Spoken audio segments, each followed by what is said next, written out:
So that's where you breathe in and with your right nostril, breathe out with your left nostril 3 times. Then you breathe in with your left nostril, breathe out with your right nostril 3 times, and then evenly 3 times. And the idea is it helps balance the winds in your body. And it's a really good way to, hi, to um, chill the mind, just to get it here and not keep it rambling in whatever conversation it has going on. So it's a good way to kind of settle it. So if you're familiar with that and like to do that, please feel free. So it's just 3 rounds of 3.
So we're going to do a meditation on the clear and knowing nature of the mind.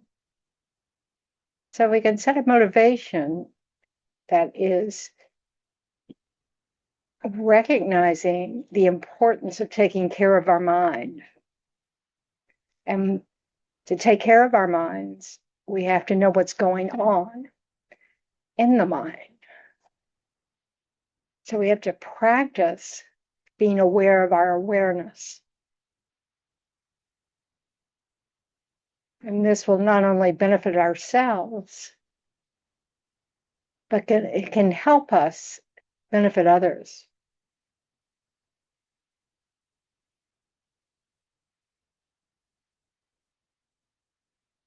And the more we take charge of our mind, the more that we can benefit others.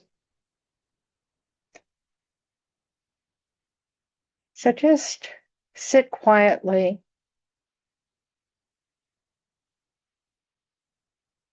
If you need to calm the mind, you can follow your breath for a minute or 2. But then, instead of focusing on the breath, just allow yourself to be aware of everything you're aware of. Now, you don't have to label it, you don't have to think about it.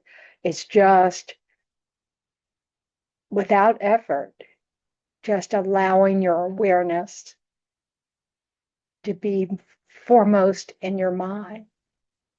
And that includes all the sense awarenesses as well as the mental awareness.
Perhaps the mind seems to reside in the body.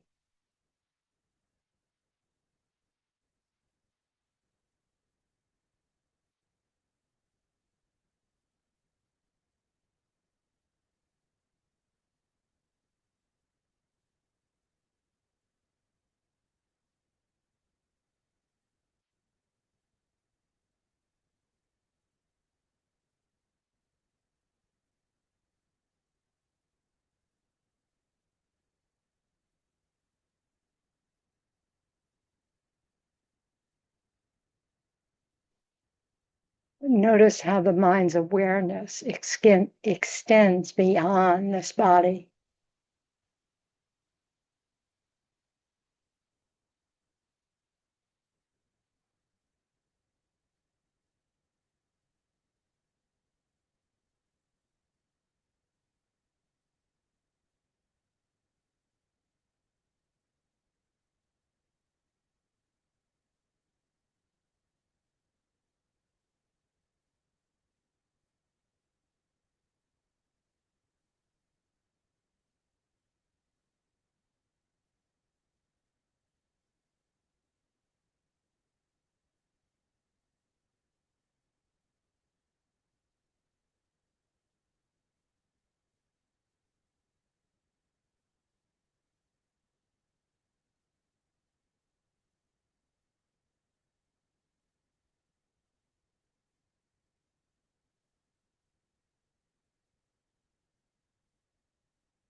Awareness is always happening,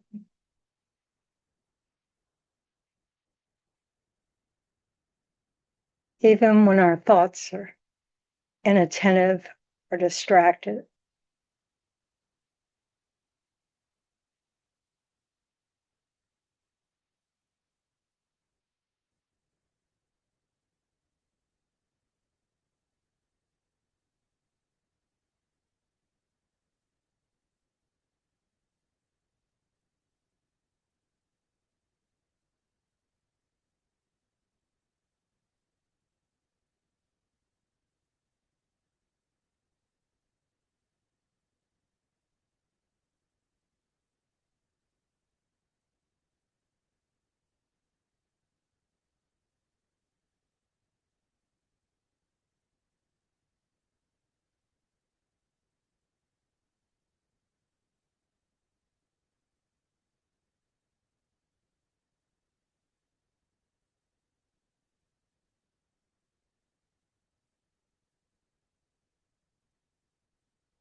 the more we're able to focus on an object, even if that object's awareness itself.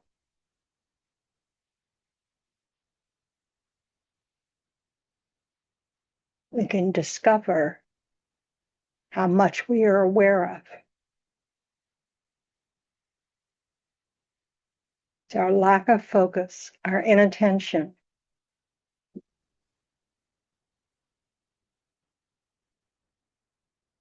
It obscures this potential of the mind.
See if you can note the reflective quality of the mind, of awareness.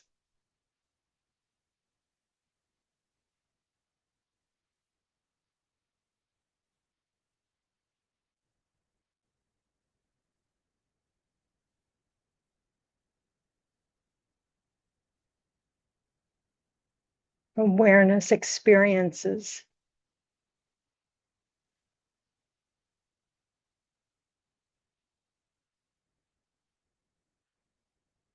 Without labeling.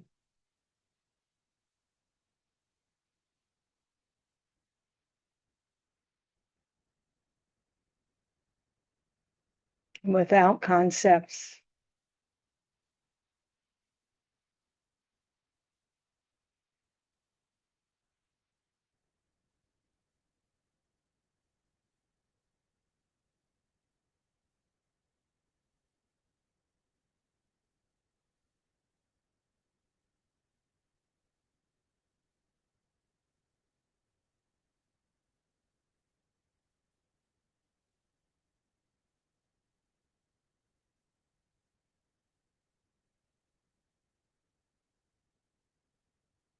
And allow your awareness to settle in on the awareness of the body,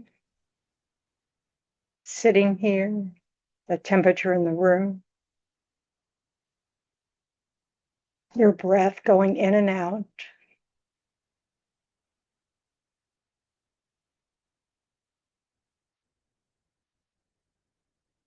And we'll recite some prayers.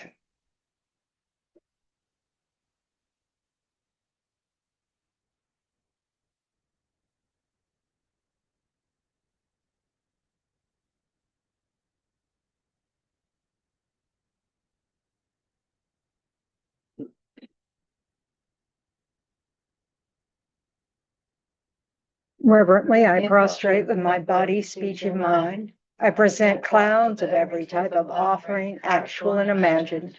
I declare all my negative actions accumulated since beginningless time, and rejoice in the merit of all holy and ordinary beings.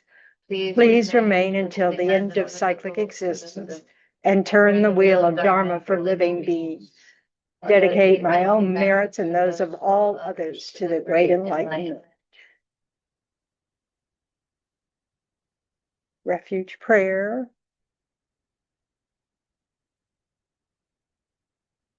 Is that big enough? I go for refuge until I'm enlightened to the Buddha, the Dharma, and the Supreme Assembly. By the merits I create through listening to the Dharma, may I become a Buddha in order to benefit all sentient beings. I go for refuge until I'm enlightened to the Buddha, the Dharma, and the Supreme Assembly. By the merits I create through listening to the Dharma, May I become a Buddha in order to benefit all sentient beings. I go for refuge until I'm enlightened to the Buddha, the Dharma, and the Supreme Assembly. By the merits I create through listening to the Dharma, may I become a Buddha in order to benefit all sentient beings. So there are more people in the room. You close your eyes and magic happens. Welcome. So, so we're trying to understand a little better about our mind, different states of mind that we have, we also call as mental factors. And one of the things we've talked about is how you can look at the ability of the mind by dividing it into a main mind and the secondary mind of mental factors. But they're not separate things. It's all mind, and that's just kind of describing function. So the function of the main mind is to know the mere entity of objects, so like when you're just sitting there with awareness and you're not labeling anything, but you can distinguish sound from tactile, all that kind of stuff, but it's just but it's not the details.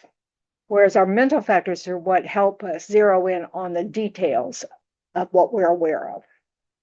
So we want to be able to use that skill, this skill of being aware of just awareness, and then aware of all the things that are different aspects of our mind inform us about. So, like one of the things we talked about last time was the sort of always present mental factors, one of which is feeling. And this is the feeling of pleasant, unpleasant, and neutral, so we certainly have that experience when we're aware of awareness. We can see it shift, once we get familiar and comfortable enough with just being quiet and not making up a story and not having to, I don't know what it is we do. It's just like we have to think, we think that the thinking is the main thing. And it's a really important thing. But our awareness is what's informing our thinking. And so being able to spot how we're influenced by this pleasant, unpleasant feeling, like if something's unpleasant, that, this desire to be away from it arises. Unless we've developed equanimity, So the purpose of looking at things like states of mind, it isn't to kind of like act like there's more than one mind. It's just that we flavor our minds with these mental factors, So we have reactions to feeling, and from those reactions, all sorts of misunderstandings arise, such as, oh, there's happiness out there, or there's suffering out there. Because we keep mistaking inner processes with external causes, like somehow it's the chocolate cake that makes me happy, when it has nothing to do with the chocolate cake. The chocolate cake can be a condition, but you can be happy whether or not you get the chocolate cake, because happiness is actually an inner experience. Contentment's an inner experience, and it is dependent on how we react or don't react to the mental factor of feeling. Does that make sense? Yeah. So whenever I usually close my eyes and I observe if an unpleasant or pleasant thing comes up, usually it's unpleasant. Usually it's trauma. And I try not to judge it, but is that like feeling the same as something that's unpleasant?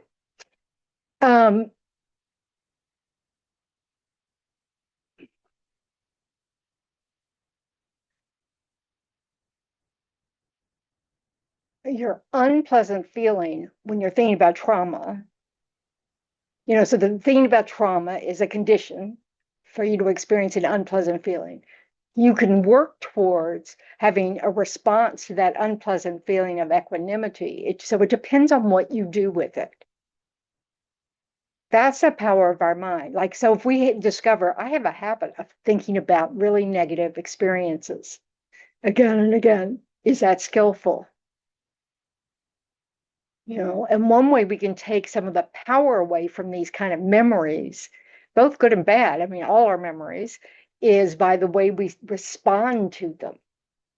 If uh, we feed it with a story about it, so you have a flash of a memory of something traumatic, and then we talk about it to ourselves, then we are feeding, first of all, the habit of remembering it, and remembering everything about it, Whereas when it arises, if we respond to that unpleasant feeling with compassion for ourselves, sort of like, ooh, yes, that's suffering. And boy, I wish it hadn't happened, whatever, but just with a compassionate feeling and sit with that unpleasant experience with compassion, it will, instead of following the story, feeding the storyline that goes with it, then we can heal.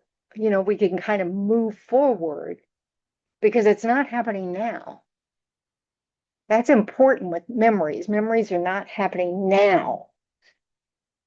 We can feed them and make it as if they're happening now, where we have all our body responses are as if they're happening now. Or we could decide, that's not healthy. I don't want to do that.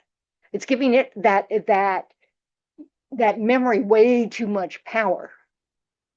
And that's something, because if we're talking about a mental process here, that's something we have a little bit of influence upon. It takes time, but part of it is being able to sit with whatever base feeling it is. It's so that you're not feeding either the attraction to it or the aversion to it. But acknowledging, oh, this is a painful memory. But just being a witness to it. Yeah, more of trying to be a witness and not trying to run away from that uncomfortable feeling. And sometimes we run away by the story, by feeding the story, like we shift our attention from that uncomfortable feeling to the story about that uncomfortable feeling. I mean, you have to check up with your own mind. What's it doing? What is it? What is it hoping to accomplish? What are we? We've got to. And that can only bubble up if we sit with the discomfort. And then we can go. Then perhaps we might be able to have a conversation about: am I remembering it? Is it true that whatever leftover stuff that I've been carrying with me, is it factual? Did I deserve that trauma? Did I, could I have protected myself from that trauma? Sometimes we feed ourselves all kinds of stories that simply are not based on any kind of facts, but it's all about wanting to have some power, and that makes perfect sense to me. But it can also keep the trauma alive.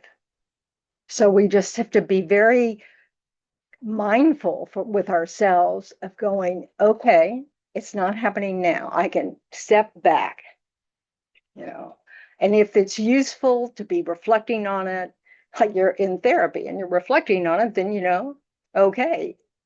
Because then you have some guidance about what are skillful ways to look at it, Or you can also say, why am I bringing this up now?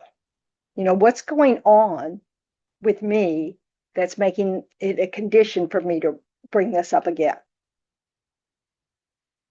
So we can let what's coming up inform us on a bigger picture, like what's happening now, what's happening now that I would go there. Am I feeling unsafe? Am I feeling unloved? Am I feeling, what is it? So it's complicated, and it's not like we can just turn off unpleasant. Unpleasant is a karmic response. It's going to be there. It's how we but unpleasant, pleasant, happiness is not in what's happening like that. Unpleasant, it's how we respond to it. If we can be at peace, even if we're remembering something, really hard for us to think about, something painful in the past, but if we can know that, okay, but that doesn't control me. Okay, but I have others to love. It's we all have different kinds of trauma. Some of us have been harmed through trauma. Some of us just have the kind of sorrow that living in samsara brings, like the loss of a parent or a loss of a child or a loss of a spouse. And so every time you think about it, it brings up some strong, painful memory. And then you can really, you can kind of be, well, that experience helped me with this. And then some experiences don't really help us. It's like, yeah, I could have done without that, except for compassion. It can help us have compassion for ourselves, and it can also help us have compassion for others who've experienced the same thing. So it's an opportunity to allow the unpleasantness inform us about something. It'd be like, okay, I'm remembering a traumatic experience, but it can also be, we can use that experience to grow our sense of, okay, I'm okay right now. We don't have to relive things over and over again. That's not necessary, because we can't ever figure out a way that we could have prevented it. We can't, it's already happened. It's done. All we can do is re-traumatize ourselves by remembering and thinking we had some control over it.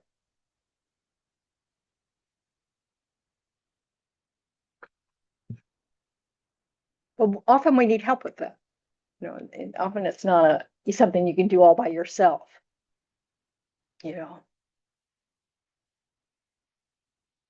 But we can recognize when we're increasing our suffering by the way we're thinking about it.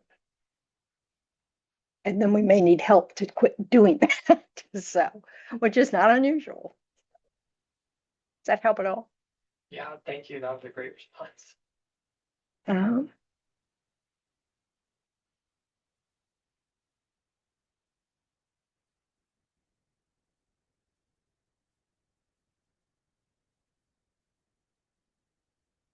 So one of the things, we've been talking about afflictions or negative minds, or, things that arise out of our ignorance.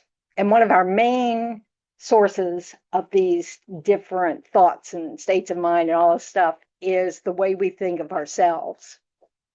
And so Lama Yeshe likes to remind us that it's our wrong conception of ourself as independent, permanent, and inherently existent.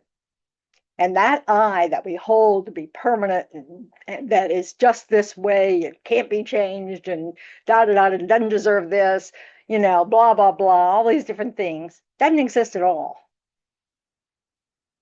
It's a fabrication of your mind.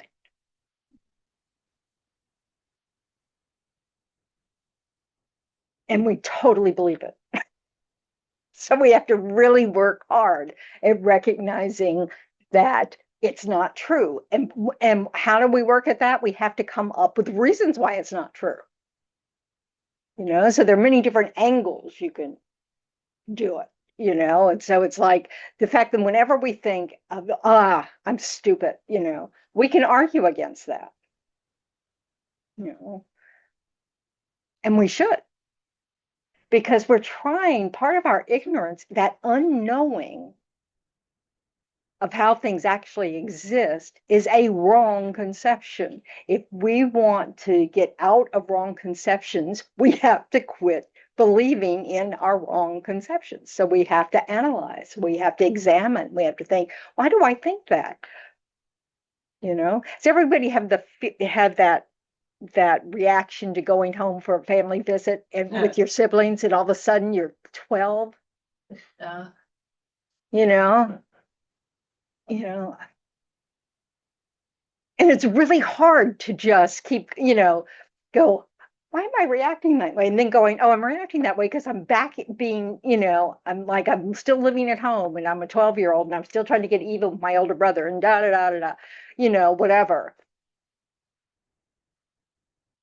And that's partly because we grasp at a self that's sort of unchanging. We just think, oh, well, when I'm around, when I'm the little sister, then I exist this way. And it was never true.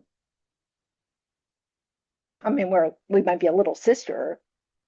I have a big brother and a little brother. They're both quite a bit taller than, they're both old. We're all old. So, but it's, and those kind of labels can get in our way sometimes of recognizing the relationships have changed completely. And just because I don't change the name, just so I don't know why I always feel like I have to distinguish between the big brother and little brother. I don't know what that is. It helps me. I think it's because my younger brother's name is John, and it's so common that, it's like, no, I'm not talking about the brother-in-law. No, I'm not talking about your brother. So instead of using a name, I just say my little brother. So, anyway, but this is that desire to be able to nail it. So we don't have to take in all the layers and all this kind of stuff, but we can just say, yeah, this person, bah, and he's like this, and he's this age, and he looks like this, and da da da da da. We have a real desire to make things not change. For convenience is a lot of it. It's convenient that we can recognize people because they sort of look the same, if we see them often. And we have that habit, even our brain prototypes, to help us identify things again and again and again. So we don't have to learn the name of every single cup, But most of what we go from a label to a story and we grasp the whole thing. Like, this is my cup. And that has a particular meaning to me, part of which is don't use my cup. Please don't lose my cup.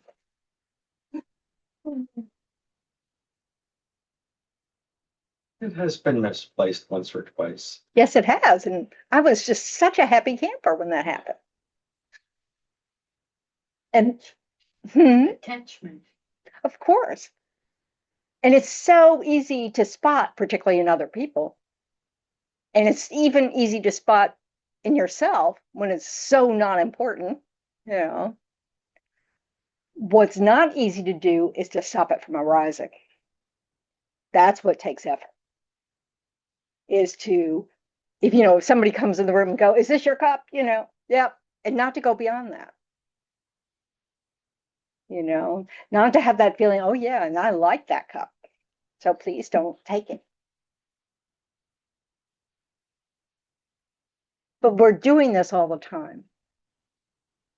So being able to allow our awareness to just sit with awareness instead of, and not go follow stories, not just start create them, not even necessary to go to, oh, I like that color, I don't like that color, da da da da da da. Because that's not the same thing as the experience of pleasant, unpleasant, or neutral. Once you start going, I like that, you've gone into the mental factors. You've gone into a thought. It's a conception now. It's no longer just a direct experience. So the feeling is the feeling, Is an experience of pleasant, unpleasant, or neutral. and it will always, I mean, it's just, that's not what you're trying to. No, that's just the mental factor of feeling, which is with every moment of thought or every moment of mind, I should be more precise. There's a feeling with it. Most of them are neutral. Yeah, but now also different people have different feelings of Why? what is unpleasant. Yes, and why is that? Karma. Karma. Feeling is a karmic response. Our karmic imprints ripen when it meets the conditions, that are appropriate to that seed ripening. Okay. That's going to be different for every person because it's not in the object, it's in the person. The person being a body and mind.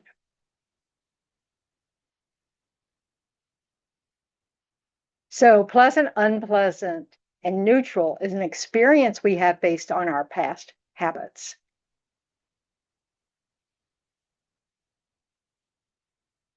So I'm attached to this.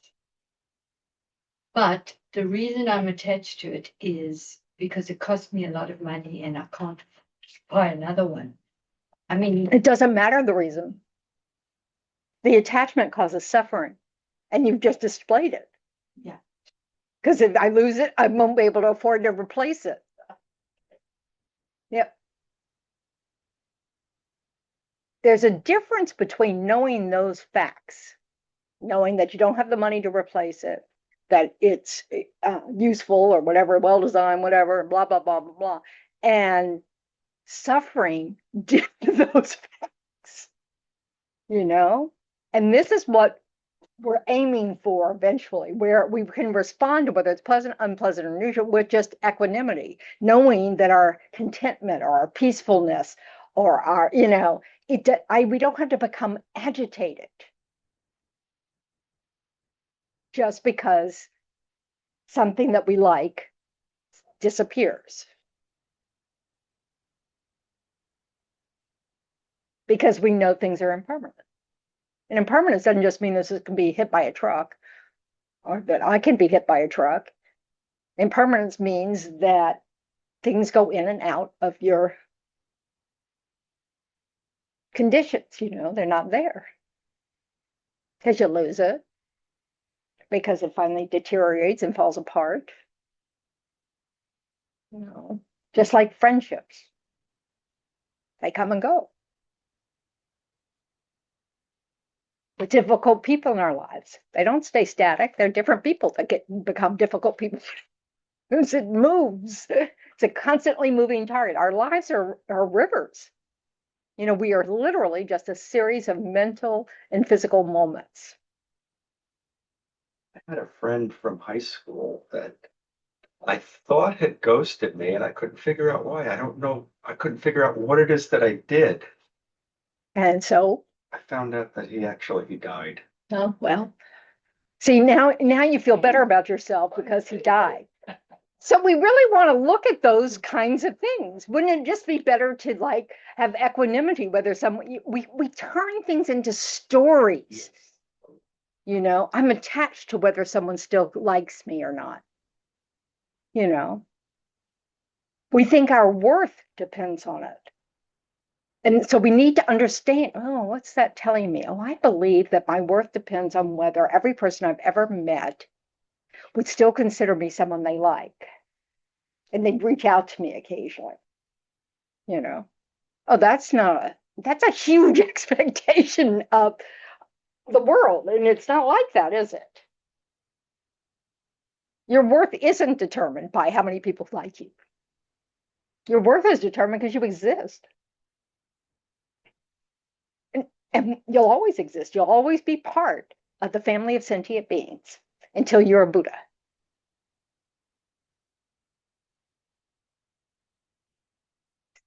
Okay. We're moving on now.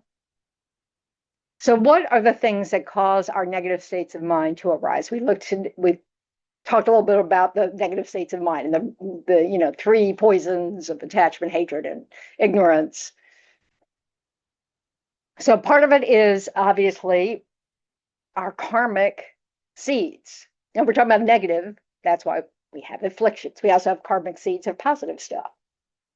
But what is one of the factors that causes a negative state of mind to arise is our habit of a negative state of mind arising.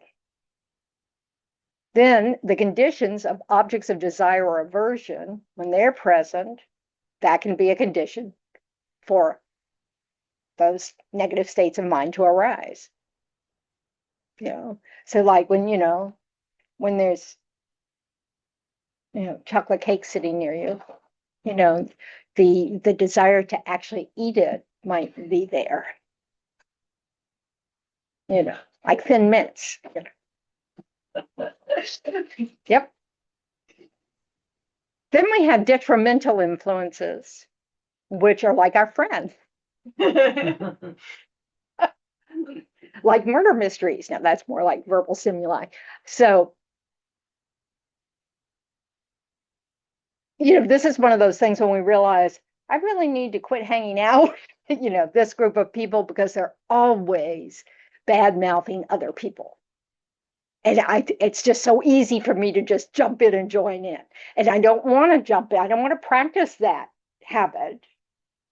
I want to abandon that habit. And so I need some time away from people who strongly practice that habit. Verbal stimuli, murder mystery books, TV shows, whatever. I mean, there's tons of stuff that we are just drowning in. And we have to be discerning about whether we should be drowning in it, so that it's not that we can't relax and, it's just where we have to really watch, is this bad for my mind? Is watching, I don't know, say Pit, is that, the emergency room drama called Pit? If you're watching it and if aware that you're a little more tense or you're getting wired because of the suspense or or you're getting attached to the characters or whatever it is, and of course some of them have to die. It's an emergency room. So, you've got to, you want to go, maybe I shouldn't practice this, especially right before I go to sleep. This, so you turn it off. But you have to know, you have to be aware of what's going on with you to recognize this is not a good condition for you, because it's going to be different for different people.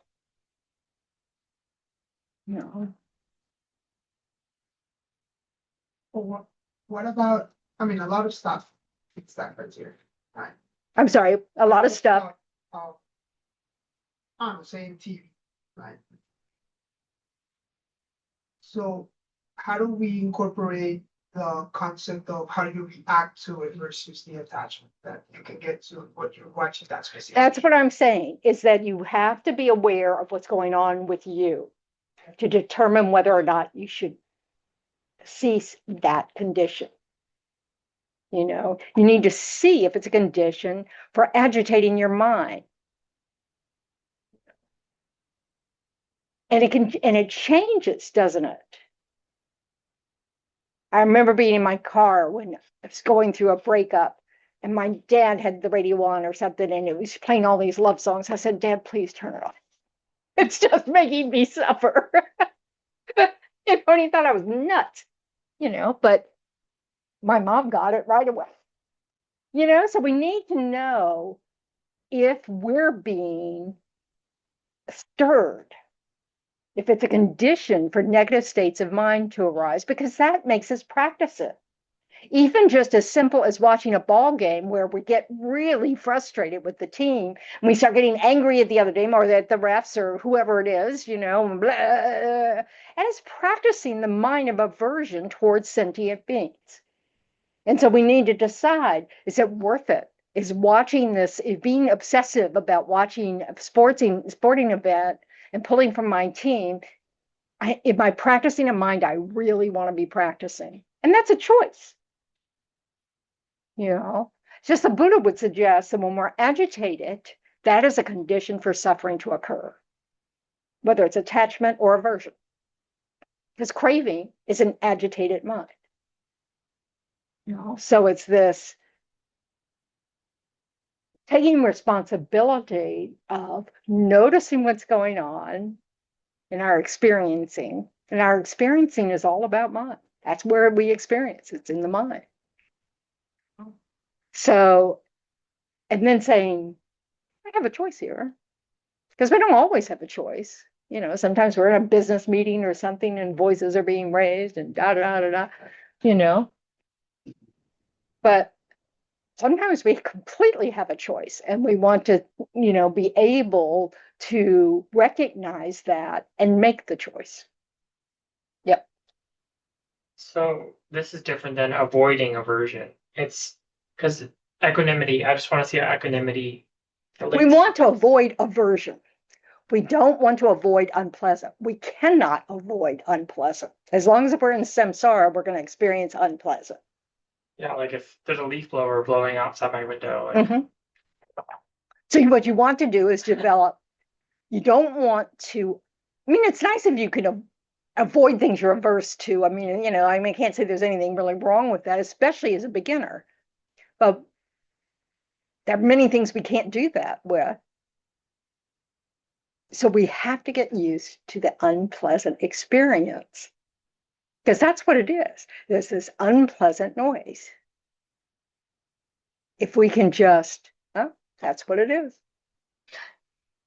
Is that what like anger management training is? Partly. Yeah. It's learning to tolerate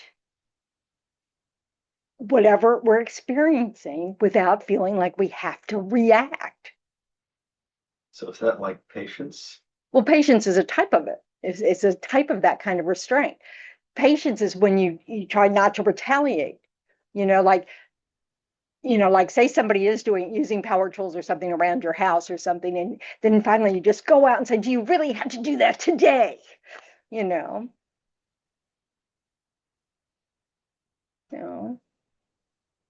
Yep. It kind of reminds me of when I was running and doing races.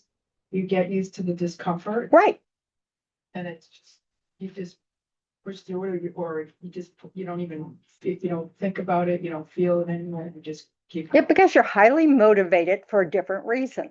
What we need to be is just as motivated as someone who has a goal of whatever it is. But we do have a goal. The goal is to That's suffering. That's what my point. Yeah, just go ahead. Yeah. Yeah, finish that thought. Exactly.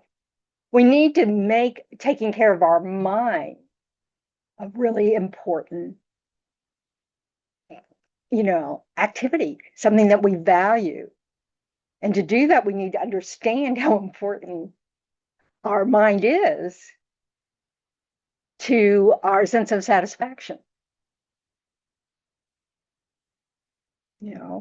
So it's exactly like that. If you're highly motivated not to be distracted, you can get yourself not distracted by the discomfort, the body, discomfort of sound, the discomfort, all sorts of things, I mean, think about when you've studied for an exam. It's a really important exam for you. And so, suddenly you don't care what's on TV because you're really focused on what you need to be focused on, so it's easy.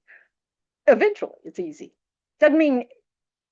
It doesn't mean it works out perfectly for you, because you still may have trouble on the exam, blah, blah, blah, because there are so many factors involved with that. But you can focus on study because you really want to. See, that's the thing. We have to really want to take charge of our minds in the sense of that it's not like we make our mind feel this way or that way, but in the sense that once we become really aware of what's going on with the mind, that we know that we can change our reactivity. that it's my reaction to this feeling. It's my reaction to this. It's not the feeling itself that's causing the problem. It's our next moment. It's where we think, I've got to make this stop. Or I've got to find it, that midnight drive for a pack of cigarettes because you're so addicted, and you can't wait till tomorrow, that kind of thing. I need to come up with a new thing, but that's the only thing I was addicted to, so I just can't come up with it, since it's not particularly current. Thank goodness, So it's so our habits of body, speech, and mind are another condition. So, like if we just, we always do things a certain way, that can be a condition. So like say if our routine is interrupted, so the habit of wanting to be able to finish your routine before something else can cause agitation, Plus our habits are, the reason why we call them habits is because they just seem to arise effortlessly and spontaneously with no, it's just what we do. So if they're habits that support negative states of mind, we're going to have to use effort to develop new habits. So that isn't the way we react to things. And then our distorted conceptions. This is our misunderstandings of things, just, the fact that we think we can read people's minds, oh, I know what they're thinking. He hasn't written me, maybe he dropped dead. What did I do? It's my fault. So, because we think we're the center of the universe, don't we? And this isn't like something we have to feel terribly ashamed about. It's part of our ignorance. It's because we think there's this very important self over here that we have to cater to in order to be happy, in order to be safe, and all those things.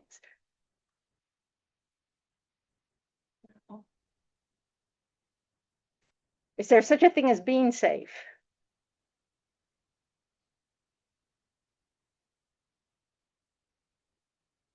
Always have to bring up some, Is that related to how you perceive a situation? What does being safe to you mean? You can't be heard. We can't be heard. Is that possible? No. What was it? I'll say you have to have certainty that you're gonna be fine.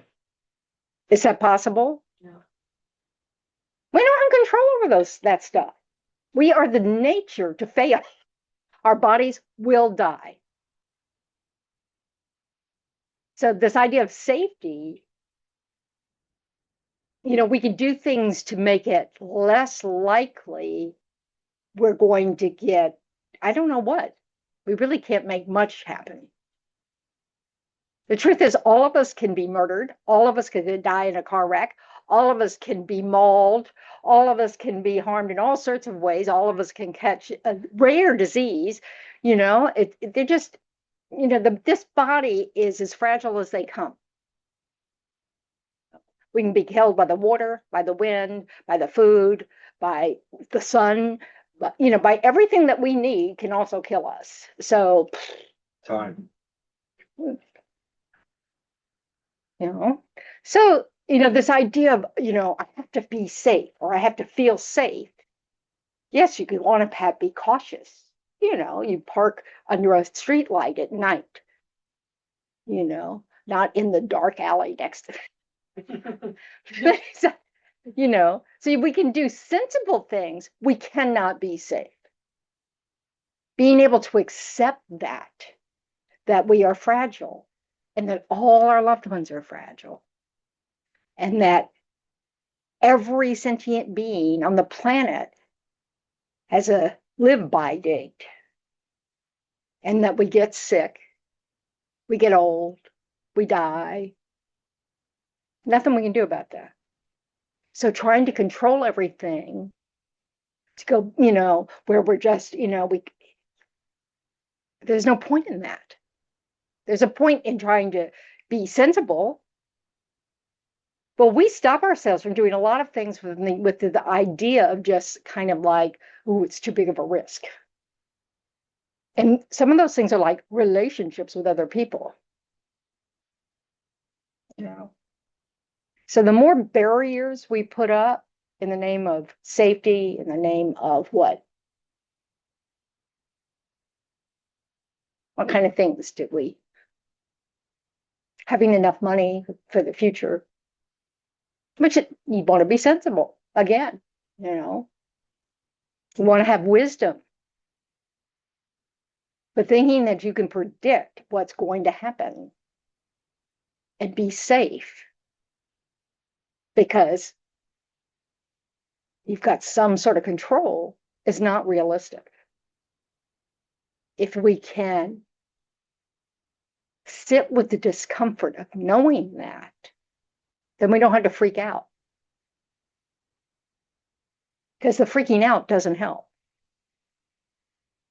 In fact, it gets in the way of making sensible plans. You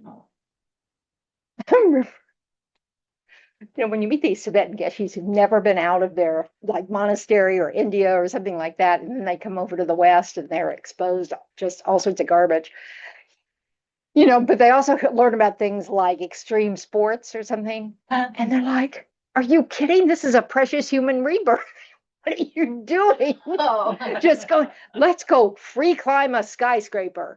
Did you see that? Yeah, I didn't see it, but I saw the commercial for it. Why? The tallest building or something in the world. Why? I mean, you know, you can say why not, you know, but it's just sort of like, okay. For the There's no adrenaline. safety ropes or anything. No, that's a free climb. That's what it is. Very lucky. Or very stupid or both. Well, So, it doesn't matter if he was stupid. I mean, he survived it, so. yeah. And I wonder what he's going to pick next.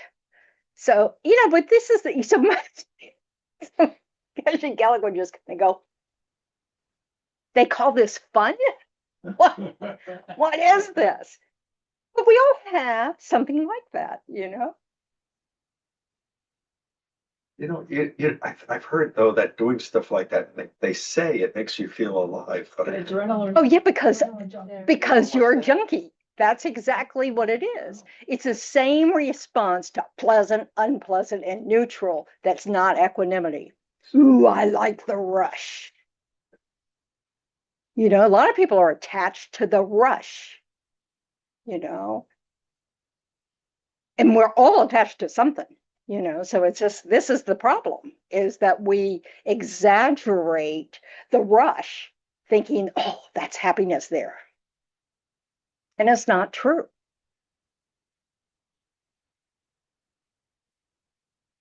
Earlier you said something about its karmic imprints ripen when we meet different conditions, and we were talking about how, yeah, for different people, I'm thinking about people who actually enjoy pain, Mhm. or Yeah, they've got a very distorted history. But that's karmic imprints, maybe. Yeah. These people that are climbing buildings. Yeah, absolutely. All of it's karma. Everything we experience is the ripening of past karma. All our reactions depend on our habits of mind, of body, speech, and mind, how we respond to everything that happens. What we need to recognize is there's a moment of choice in there. There's a space between that unpleasant, pleasant, neutral, and our reaction to it. Right, is the first thing that comes up the clarity, A clarity. and then you have a choice, and then the Well, you need to pause first. yeah. You have to pause. You have to, you know, that's this interruption. But whether you pause or not, it comes up. You just may not recognize it if you Well, pause. but what I'm trying to get at is we're pushed by our habit energy. Yeah. And we need to interrupt that, or we'll just keep following the habit. You know, I mean, it'll just happen like anger. You know, I just get mad. But as soon as that, you know, you have that sensation, you can go, "Ugh, I don't have to do anything. I don't have to act on this." And then you can start to notice that I don't like unpleasant things, and I have a habit of reacting to that with impatience or anger, and that's not healthy. Sit with the discomfort, don't react at all. It's a process of learning. Is there a name for that space or that pause or you? Well, they're different moments of mind. So there's a pause between moments of mind. And we need to use that pause. Sometimes in the beginning, when we're trying to develop a new habit, we're kind of forcing it. You've got to recognize whatever is in your body or mind that go, oh, I'm getting agitated. And then you decide, okay, because the first step is to just notice I'm getting agitated. The second step is to not do anything with your body or speech that you'll regret later. Then later, you reflect on, is it better to just, was there any need to have a reaction? You come back to your list of reasons why you don't want to react to everything that you don't like with anger or impatience or frustration or why me or whatever it is. Okay. So your question about, it's all karma, but it doesn't mean we're stuck. It just means that what arises for us is a reflection of our past habits. And we want to, if we want to get a handle on, and one of the simple things is recognizing we really don't have to be reactive to pleasant, unpleasant, and neutral. Because there'll be many unpleasant things in life. And we already tolerate many of them. And if we can start to tolerate the ones that seem to agitate us, we'll have less and less agitation with bigger and bigger things. What's wrong with pleasant things? Because they do create desire. Desire is an agitated state of mind. We like it if we can get what we want. As soon as we can't get what we want, we'll steal, we'll cheat, we'll tell lies, we'll do all sorts of negative things to get what we want. Desire is not a good reason. You're stuck in the desire, and there's a reason for it. So our habit of following our cravings, of following desire, and then we're grasping after it to where we actually, will steal it if we meet the right conditions, is one of the clues that that's not a happy mind. That's the trouble with pleasant. It's not the trouble with pleasant. Nothing wrong with enjoying. It's that next layer of thinking there's happiness in that object that is the condition for this pleasant feeling, when actually the object has nothing to do with it. It's some past action of virtue. Okay. How you doing at home? Okay.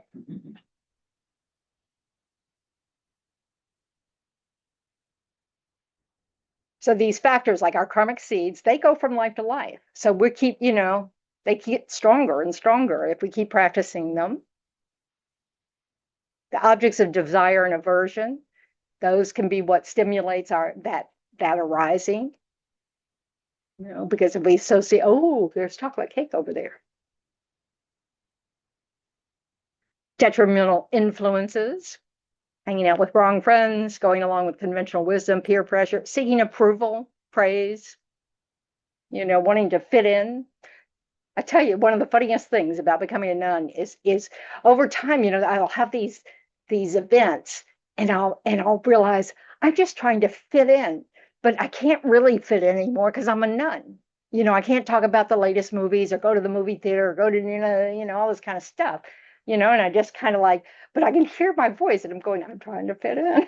I just want to fit in and seem normal. It's funny how we just, these are habits. Yeah. We want to be liked and fit in. So we want to watch what we're reading, what we're watching, what we're listening to, and look for any signs that we're being stirred. And remember that whatever we practice, and we practice things by talking about them, calling all our friends and telling them about it, and da da da da da. You know.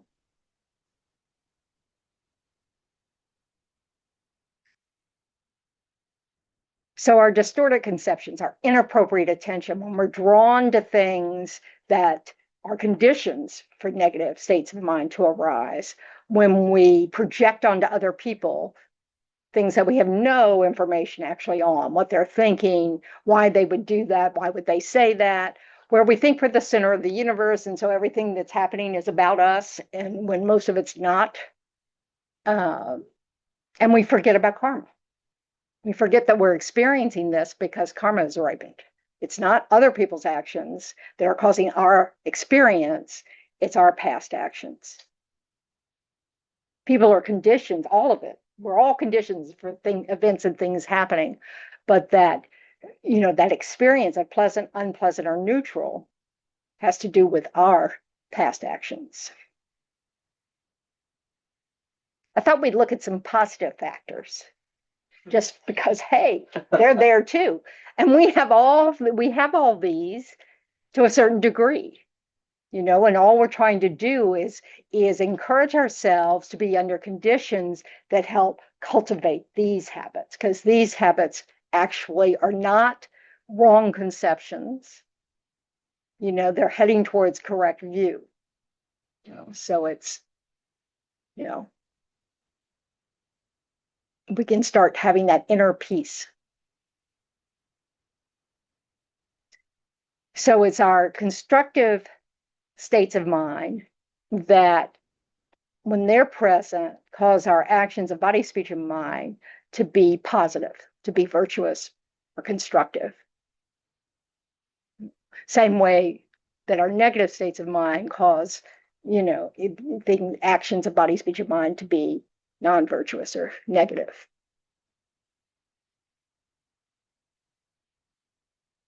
So they talk a lot about faith in Buddhism, about this idea that faith is really important to accomplishing things, but it's not plain old faith. I don't know, unsupported faith.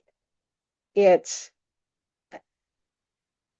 being able to examine the objects that we might have faith in, you know, and seeing their value, developing confidence in that, you know, and it inspires us to try to go towards whatever direction they're pointing in. So like with the teachings, you know, that you investigate the teachings, you analyze them, you check it out with your experience, you also practice some of the teachings and say, oh yeah, I can see how I'm changing in this direction or that direction. So you develop some confidence in it. And so it just helps us keep wanting to go in that direction.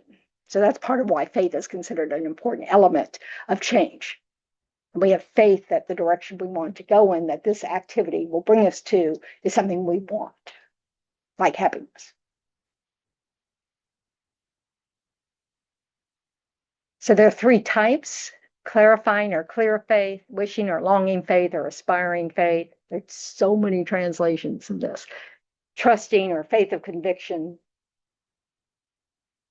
But there's an element of concern. Of faith. There's an element of concern. Uncertainty. No, that's what it's trying not to be. This is faith that comes out of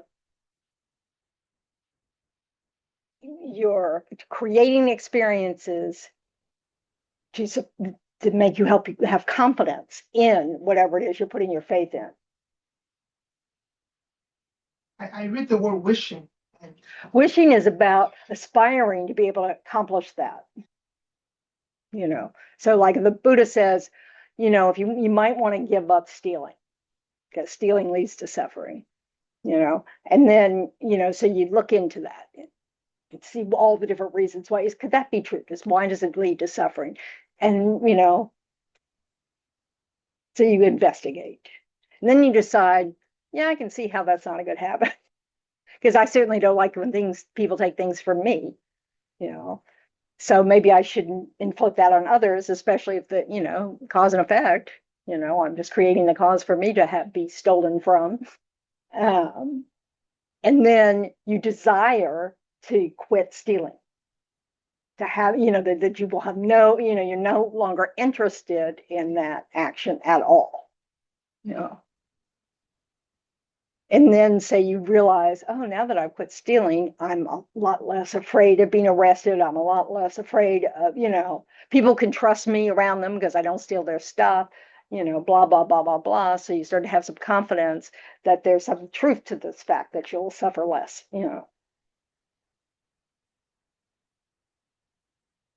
So the clear faith or clarifying faith is the mind cultivated by seeing the excellent qualities of those so endowed, such as the three jewels, and rejoices in those qualities. This is like when like, I remember, Venerable Tendron likes to tell a story where she brought a friend to a teaching of His Holiness, the Dalai Lama, and the friend was sitting like, oh man, I would like to be like that. So that's sort of this, oh, you see the excellent qualities in someone. And so Venerable Tendron's answer that, well, then you have to act like he does. You have to study like he does. You have to do things like he does, and learn how to do that, So, so it's a faith that is cultivated by developing confidence in the qualities of someone you admire. So it could be, whatever. His Holiness says this first type of faith is in the form of admiration that you have towards a particular person or a particular state of being, like a particular set of qualities, Wishing or longing faith or aspiring faith is knowing the good qualities of the virtuous object and aspires to attain them. So it just inspires you to want to be able to accomplish that. Trusting in or faith and conviction knows the qualities of the virtuous object and has confidence in it. It is faith cultivated through reasoning. So all of these take a certain amount of effort. It's not just,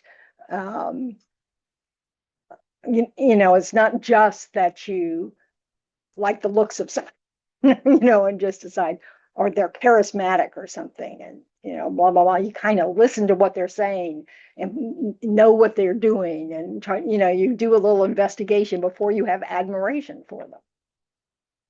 I mean, you may discover something later on, then you go, huh, wrong. Because we're not Buddhas yet, so it's a process of trying. But we use our reasoning skills, our observation skills, our understanding of how we want to be treated and how they treat others, that kind of thing.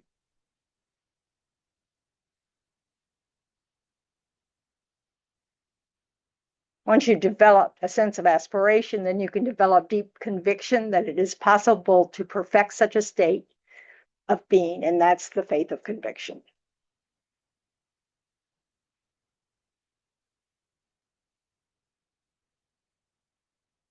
I've been following some stuff about like manifestation, and it says like you have to not only think it, you have to feel it, you have to have kind of like faith in it. Is there no? It's more like when you have that experience, like when you're trying to integrate something, and it's like when you're meditating on something. You've thought a lot about the benefit of compassion. And so you thought about all the different, and you really try to think about what does that really mean? It doesn't mean you have to change your behavior because, sometimes we can't do anything about someone's suffering, but it does mean that we recognize that nobody wants to suffer, including ourselves. And so you develop this confidence that cultivating the mind of compassion, understanding that may be the first or the most appropriate response to someone who mistreats us even, or says, whatever, is this understanding that it's coming from, a misunderstanding of how we exist. It's from ignorance and then from suffering, and all that stuff. At that, wishing someone to be free of that doesn't do you any harm at all. And it opens your heart to more and more people, So you develop some, so you're thinking about it, and then something while you're just quietly reflecting and then meditating on compassion, that wish that everyone was free of suffering. Sometimes you have this experience, where just, it resonates with you on sort of an experiential space, it's heartfelt. You want to stay there and let that stabilize, So that's, because eventually we want to be able to where we don't have any doubt that that's the mind we want to cultivate. But it takes, it takes reasoning, it takes reflection, it takes trial and error, it takes real understanding of what does it mean to be compassionate, and that takes a lot of thought.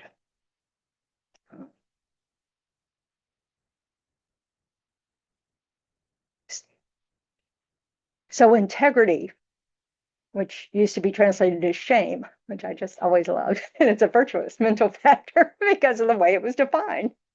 So it's avoiding negativity for reasons of personal conscience and self-respect. That you wouldn't want to do something because you'd be ashamed of yourself, is how the original translation was done. So you refrain from harmful physical, verbal, and mental actions because of your own self-respect. And it's the foundation for ethics, for having ethical conduct. And then consideration, which used to be translated as embarrassment, is where you care about the effect of your actions because of its effect on others, so you avoid negativity for the sake of others. Like say, that you don't want to do something because your teachers would be horrified on it, because these are all, this is how we begin, it's sort of like, oh, I know that my parents wouldn't approve, and so we refrain. It takes all the other things like wisdom for it to really support virtue. We have to really understand what are negative actions and refrain from negative actions, so this is a process. But these are, states, so we want to cultivate this, this desire to not do things that affect others in a negative way. It's the wish to do no harm. As a nun, it helps prevent people from losing faith in the Dharma, if I behave myself.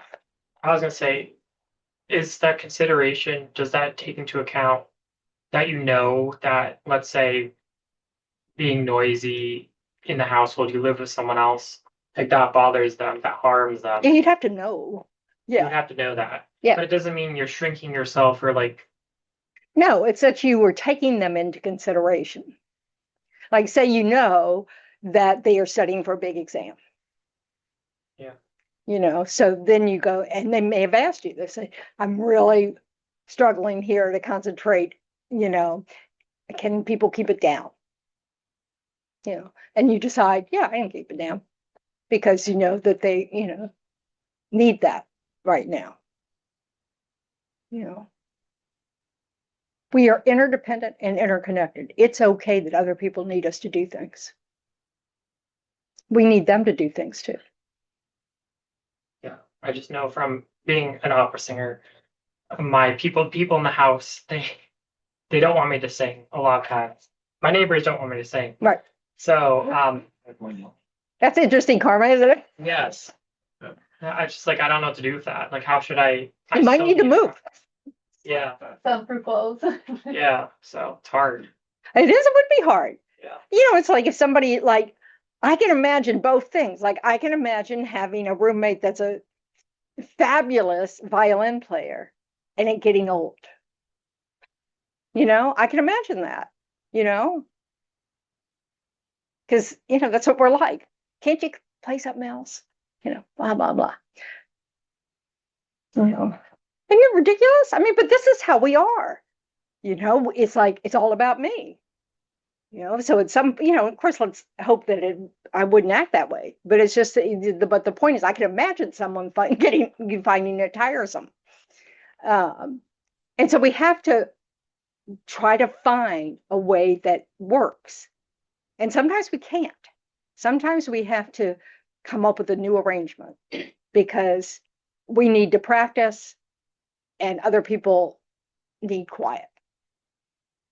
And that's just, that's why they have those rooms and libraries that are kind of soundproof so that, when somebody needs to, when you need to have a discussion or or practice, it doesn't disturb others. But so, yeah, I think well, judging the others for kind of like, well, you're just impatient or you're just selfish or you're just da da da da da. They can turn around and say the same about you. Well, you're just selfish. You just want to do what you want to do. That can go ad nauseum forever, because we're never going to be perfect for each other. So it's just, but it's reasonable to, if you can, change your conditions so that they support you, then that's a good thing to do. Just like it's appropriate for them to tell you that your singing is bothering me, and you have the choice. Too bad. It's one answer, I mean, it all depends. Sometimes we know when we're pushing it, when we're just going, I just don't like you anymore, so I'm going to irritate you. So, all right, then there's non-attachment, which is the opposite of attachment, particularly if cyclic is in you're not attached to samsara. You recognize that all the delights of samsara are not getting you very far. And it helps to do our obsession with attractive people and objects. It's recognizing that it's fine to enjoy things, but this desire to always be surrounded by things that you like is a setup for suffering, because it can't happen. I mean, you can go to the God realms and it's happening, and all you do is exhaust your positive karma. Non-hatred is the opposite of animosity. It's love and benevolence. So it's not just not hating someone. It's actually loving them and having,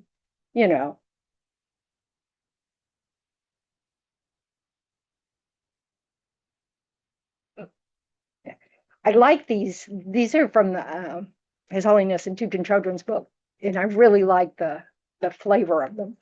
But because sometimes when you think non-hatred, well, I don't hate them, but this is beyond that. For it to be a virtuous quality, it's really that you have replaced, indifference with, because non-hatred is not indifference. So it increases love, benevolence, forgiveness, and fortitude. And non-ignorance is the remedy to confusion and ignorance, and arises from study, reflection, and meditation. It accompanies the wisdom that thoroughly analyzes the nature and specific characteristics of an object. They just say wisdom there. Why don't they just call that wisdom? Because wisdom's its own benefactor. It has some other meaning. But yes, obviously wisdom is in this. The wisdom, enthusiasm or joyous effort or perseverance counteracts laziness and delights in virtue and constructive actions. It helps us cultivate those to perfection. But you have to cultivate that desire to do virtue. Pliancy is the result of developing your focus, your ability to concentrate on the object.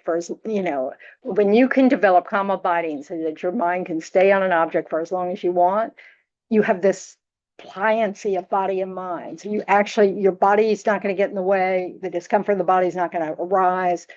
So you have a serviceability of body, and then your mind's also not going to get in the way. It's not going to distract you. It's not going to do anything. It's quite a high level of focus. In fact, it's not a desire realm mind. So, I have to accept that we're not going to finish this. Okay. Just accept. All right.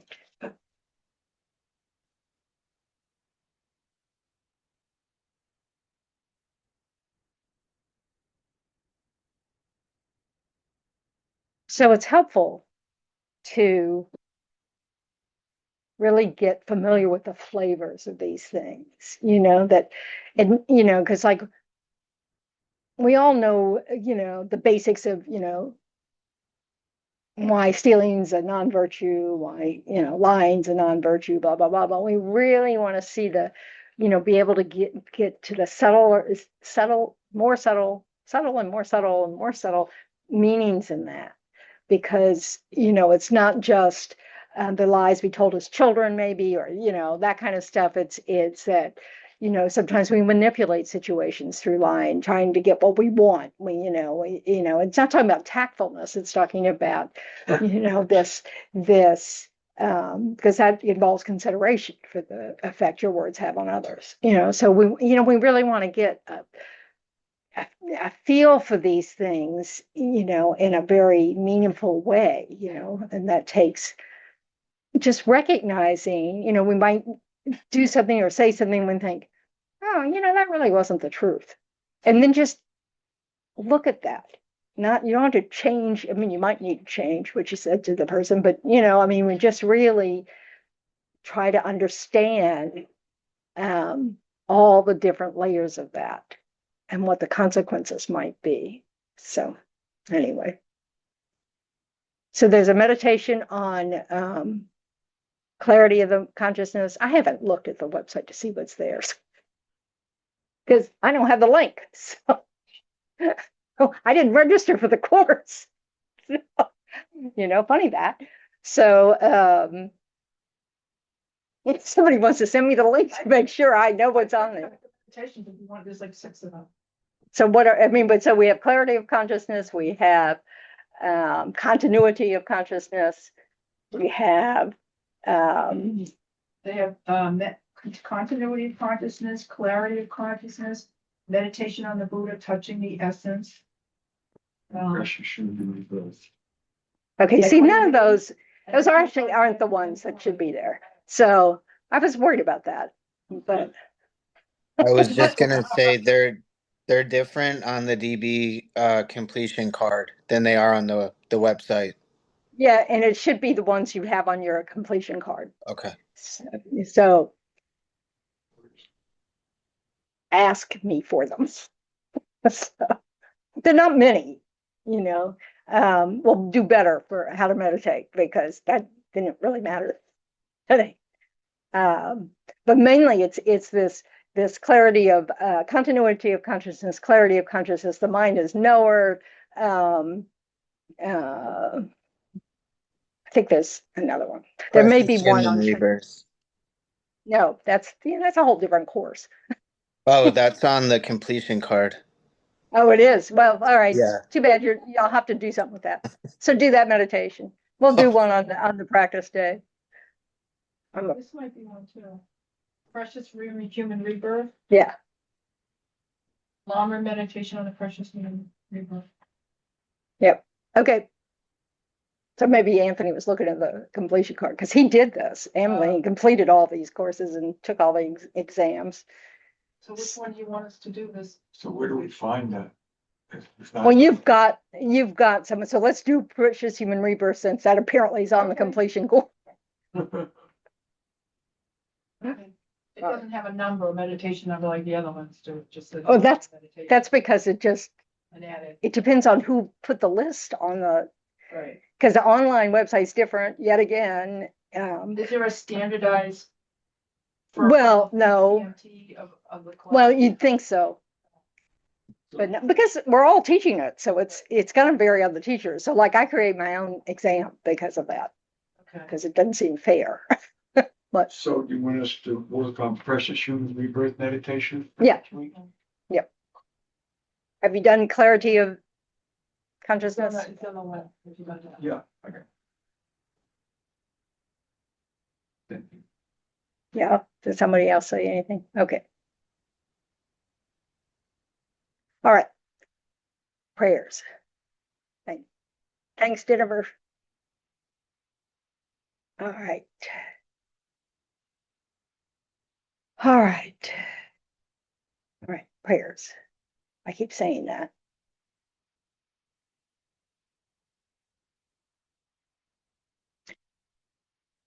And I can also maybe get my slides up on that link. Are you taking care of the link or is that Anthony? Okay, so I'll send it to Anthony and ask him to put it up.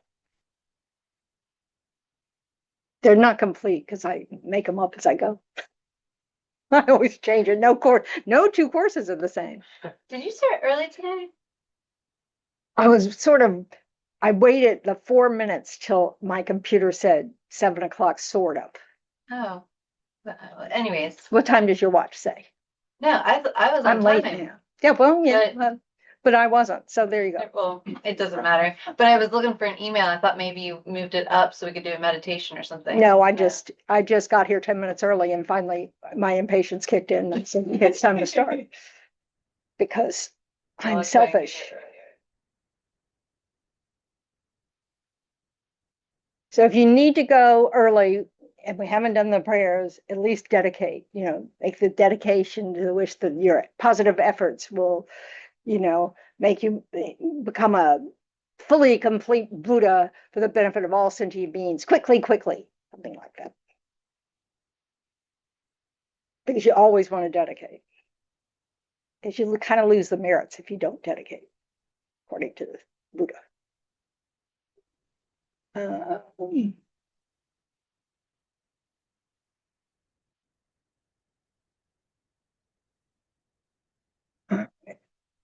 Due to the merits of these virtuous actions, may I quickly attain the state of a Guru Buddha and lead all living beings without exception into that enlightened state. May the supreme jewel bodhicitta that has not arisen arise and grow, and may that which has arisen not diminish but increase more and more.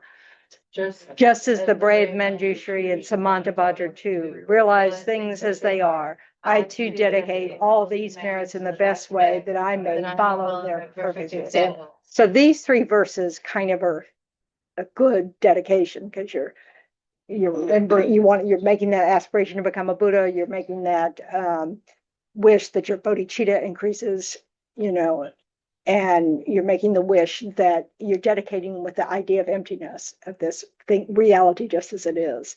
You're assuming you don't know what that is, so you're trusting Manjushri and Samantabhadra to know. So, just for those who are interested. Holiness and the land encircled by snow mountains, you are the source of all happiness and good. All powerful Chenrezig, Tenzin Gyatso, please remain until samsara ends. And then for the swift return, Lama Zopa Rinpoche.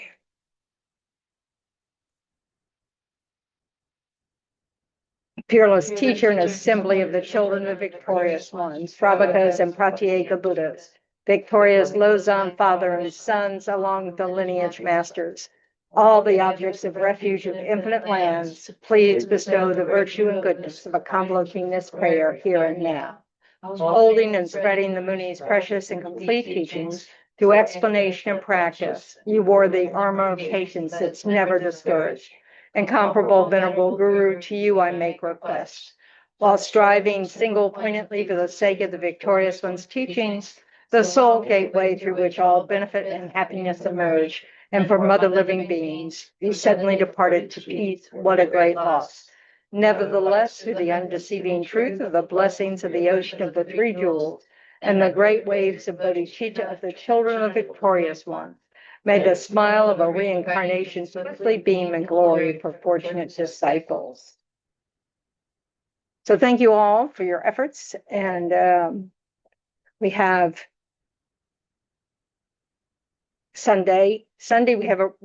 regular Sunday teachings, and also right after that, we'll have Medicine Buddha Puja. So if you can stay for that, that's great. We'll also eventually have a practice day for this class, which will be, I think, Saturday, Valentine's Day. I think it's February 14th. I'm sorry, I don't even remember when, I don't even know when Valentine's Day is. Is it the 12th? Saturday, the Is 14th. is it on Valentine's Day? Okay. Yeah. So, which is a good day to do practice because we can always remember Parkland. Anyway, so, all right. Drive safely. Have a meaningful Thank week. you very much. Issue. Thank you.